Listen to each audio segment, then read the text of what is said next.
মিরপুর রাজধানী ঢাকার কর্মব্যস্ত এরিয়াগুলোর মধ্যে একটি। আমার আজকের ভিডিওটা শুরু করছি মিরপুর শেওড়া থেকে। এখান থেকে আমার এখনকার গন্তব্য হচ্ছে উত্তরা জসিমউদ্দিন। আর আমি আজকের এই ভিডিওর মাধ্যমে আপনাদের দেখানোর চেষ্টা করব মিরপুর এবং উত্তরা দিয়াবাড়ি সহ উত্তরা জসিমউদ্দিনের কিছু দৃশ্য ইনশাআল্লাহ। মিরপুর থেকে উত্তরাতে যাওয়ার রাস্তা একদম সহজ, মাত্র 10 থেকে 15 মিনিটের মধ্যেই আপনারা এলিভেটেডে করে পৌঁছে যেতে পারবেন। তো আমি আসলে এই মুহূর্তে যাচ্ছি হচ্ছে রিকম ভাইয়ের গাড়িতে করে, যার জন্য আমি আর এলিভেটেডে উঠলাম না, বাট আমি অন্য কোনো ভিডিওতে আপনাদেরকে এলিভেটেডের দৃশ্যগুলো দেখানোর চেষ্টা করবো ইনশাআল্লাহ। এই মুহূর্তে আমরা এসে পৌঁছে গেলাম উত্তরা দিয়াবাড়ি। আমি এই মুহূর্তে অবস্থান করছি উত্তরা দিয়াবাড়িতে। আমি আসলে মিরপুর থেকে রিকুন ভাইয়ের গাড়িতে করে চলে আসলাম উত্তরা দিয়াবাড়ি। এখান থেকে এখন ওটা রিক্সা নিয়ে চলে যাচ্ছি উত্তরা জসিমউদ্দিনে। আর আজকের ভিডিওতে আপনাদেরকে উত্তরা দিয়াবাড়ি কিছু দৃশ্য দেখানোর চেষ্টা করছি। একই সাথে হচ্ছে এটা কি বউবাজার? বউবাজার কি এখানে বসে মামা?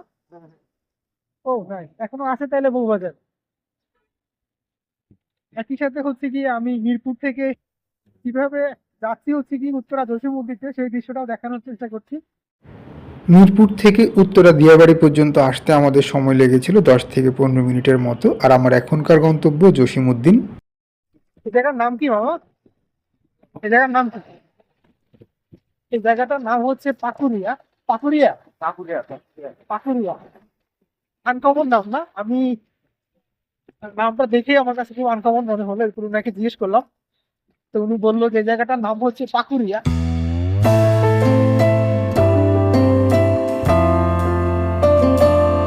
14 নম্বর সেক্টর থেকে আমরা এই মুহূর্তে চলে আসলাম হচ্ছে উত্তরা 3 নম্বর সেক্টর। তো মূলত উত্তরা 14 নম্বর সেক্টর, 3 নম্বর সেক্টর, 7 নম্বর সেক্টর, 1 নম্বর সেক্টর, এগুলো হচ্ছে কি কাছাকাছি একটার পরে একটা।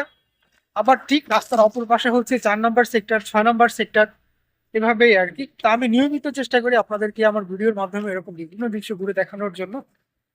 আমাদের আর খুব একটা বেশি সময় লাগবে না উত্তরা জসিমউদ্দিন দিয়ে পৌঁছাতে, অলমোস্ট আমি কাছাকাছি চলে আসছি।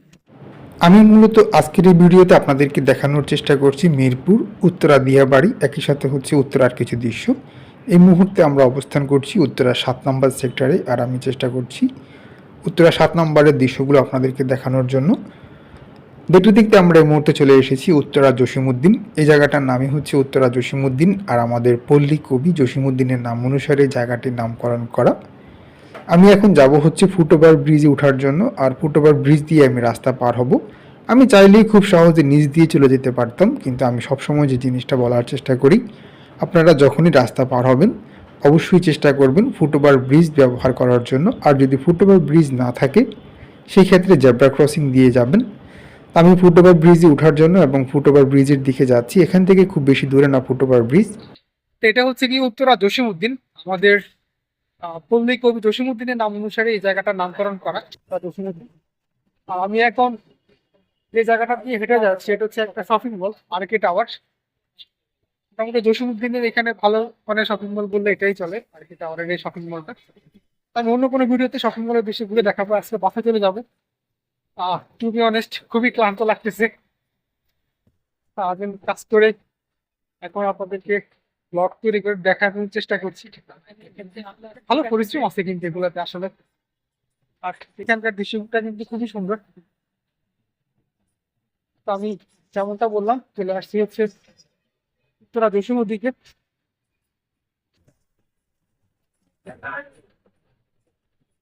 এখন আবার রাস্তা পার হতে হবে। দাঁড়াও দাঁড়াও বাবা, দাঁড়াও দাঁড়াও। তো আবার রাস্তা পার হলাম।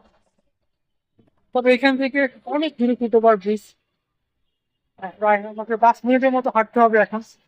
তো যেমনটা বললাম, যদি আপনারা কখনো বিমানবন্দর রানওয়ে ঘুরতে যেতে চান বা বিমান সরাসরি কাছ থেকে দেখতে যেতে চান, তাহলে ঠিক আমার পিছনে এখানে রিক্সা রয়েছে। এই জায়গাটা থেকে রিক্সা নিয়ে আপনারা চলে যেতে পারেন। একই সাথে লেগুনা আছে, লেগুনাতে যেতে পারেন। আমি আসলে সবসময় চেষ্টা করি হচ্ছে ফুটওভার ব্রিজ দিয়ে রাস্তা পার হওয়ার জন্য, আর ফুটওভার ব্রিজ না থাকলে জেব্রা ক্রসিং ইউজ করার জন্য। এই রাস্তাটাকে বলা হয় বিমানবন্দর ময়মনসিংহ রোড, বা অনেকেই বিমানবন্দর রোড বলে। আর যে গাড়িগুলো এখন দেখছেন এটা হচ্ছে আমাদের কর্মব্যস্ত ঢাকা শহরের দৃশ্য। প্রতিনিয়তই এই দৃশ্যগুলো দেখা যায়। তবে আজকের মতো ভিডিওটা শেষ করব। সবাইকে অসংখ্য ধন্যবাদ ভিডিওটি দেখার জন্য।